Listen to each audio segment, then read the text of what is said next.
Good morning and welcome to St. Luke's 140th Rally Sunday.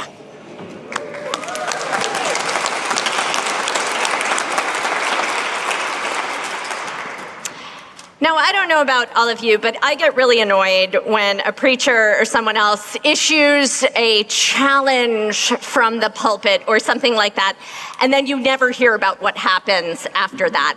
So last Sunday, I issued the challenge of what it would mean for St. Luke's to be a church of the resistance, as presiding Bishop Sean Rowe has invited us to be, and to voluntarily decrease our privilege for places at the table.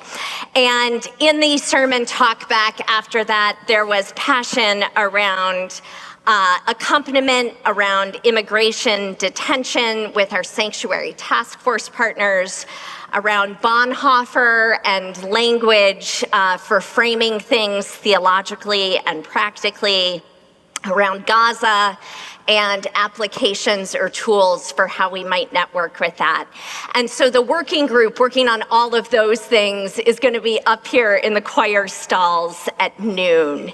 But I want to talk today about a different challenge that I issued and left dangling out there before we parted ways for the summer, about whether we might understand ourselves differently as a church related to welcoming people with disabilities, which is all of us at some point.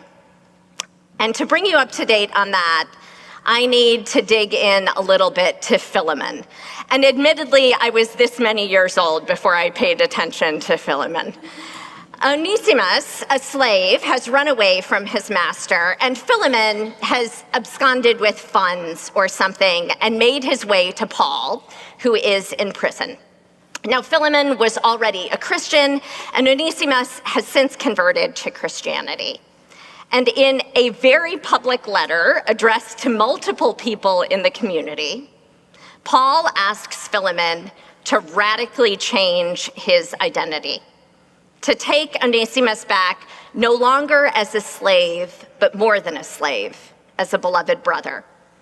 And Paul puts additional pressure on Philemon, saying he is confident that Philemon will do even more than I say. Israel Kamatsandu explains that Paul asks Philemon something greater than even tolerance in the face of slavery, but rather love and dignity. But what we read today is the entirety of what we know about Philemon. We don't learn ever what Philemon does. Did he allow himself to be counterculturally reformed, like clay in the potter's hands that we heard about in Jeremiah? The clay remains the clay, but it's made into something new and perhaps never before seen. Did he thank Paul politely for his ideas and carry on as before? Or did he say, no way, we never learn? Now, we are all faced with moments when our lives and identities can change. In no way do I mean to make a specific analogy here to the horror of slavery and all that it entails and the ways that it continues to impact our lives and society. I mean only to say that Philemon was faced with an invitation to think and live and be different. And it might not have been what he would have chosen. And we all have those moments too. In fact, I would bet that some people in this room have faced a situation just in the last months that totally upended their lives in one way or another, where a call, an email, a diagnosis, a realization changed the way you understood who you were in the world and what the choices you have before you are. Back in May, I posed a challenge from this pulpit about whether we might change our identity here in our 140th year as a congregation to be not just a place with a big, beautiful old campus, but to be truly open to people with mobility disabilities, to not just be historic, but accessible and growing. I challenged St. Luke specifically to add an elevator to the parish house, because we cannot effectively use the space we have for the sake of the kingdom, resistance or otherwise, if we can't get into the spaces. And since I issued that challenge, there have been many, many conversations, just like the person trying to build a tower in the gospel and wanting to see what it would take to build the tower. There have been conversations about the financial, logistical, and identity aspects of it. The architects and engineers thought about where we would put an elevator and how someone would get into it.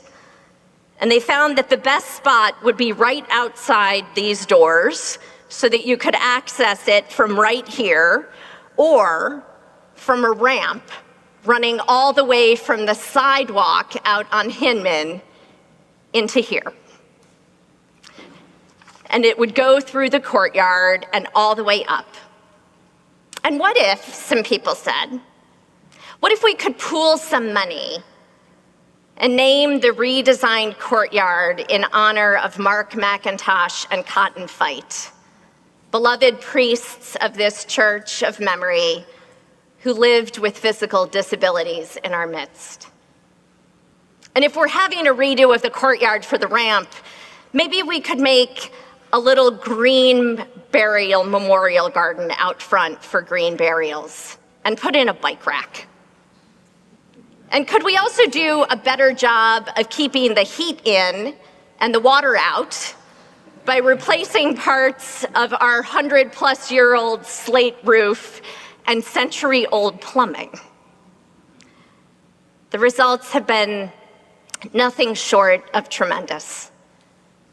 Thanks to the generosity of many people in this room, as of this morning, we have over $2 million in written commitments to the Elevate campaign to increase accessibility at St. Luke's.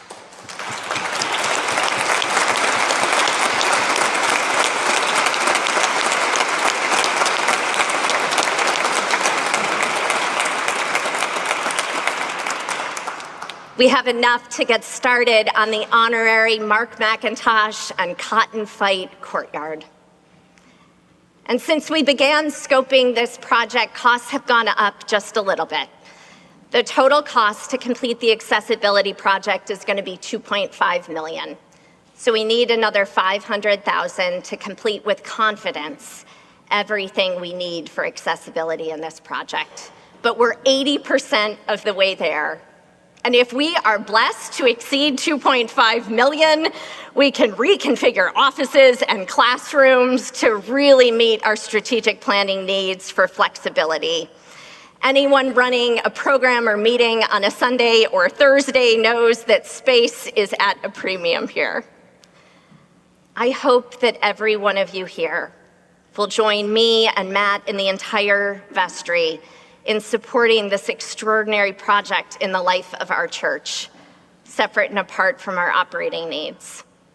And we are in just a bit of a time and financial crunch. While we are asking for pledges over 3 years to this campaign, unfortunately, you cannot purchase or install a third of an elevator at a time. So, on September 21st, we will be taking an all-parish vote about whether or not to take out a construction loan. And that loan will not exceed the amount that we have in written pledges, but we'll need 2/3 of the parish to vote on that so that we have all of the money up front to buy the whole elevator.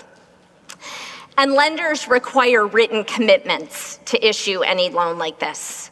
So if you look in your bulletin, you have a brochure and a pledge card in there right now, and we are asking that these cards be returned by September 21st so that we know how much we can apply for. You can fill them out online or drop it in the offering plate or in the mail or attach it to an email, whatever you would like. Members of the vestry and the Capital Campaign Committee will be in the back of the nave today with our beautiful renderings, and we will be having information sessions before and after this service for the next 2 weeks on the 14th and the 21st to answer any questions you might have on the project, the loan, the scope, everything. In a century-plus-old campus, in a world of changing technology and climate, there are always repairs and improvements and preservations to be made. And it is the work of our Director of Operations and Vestry to develop the long-term plan to tackle all that we cannot accomplish in this campaign. We may be 140 years old, but that doesn't mean we cannot change with needs when times arise. When faced with the question, should we understand ourselves differently, as Philemon was invited to do? Should we live into the financial, logistical, and identity implications of being a different sort of place? St. Luke's overwhelmingly said yes. We should increase our access to Christ's grace and welcome and community in new ways. Thanks be to God for each of you and for the ability to change, to extend God's welcome and reach. Amen.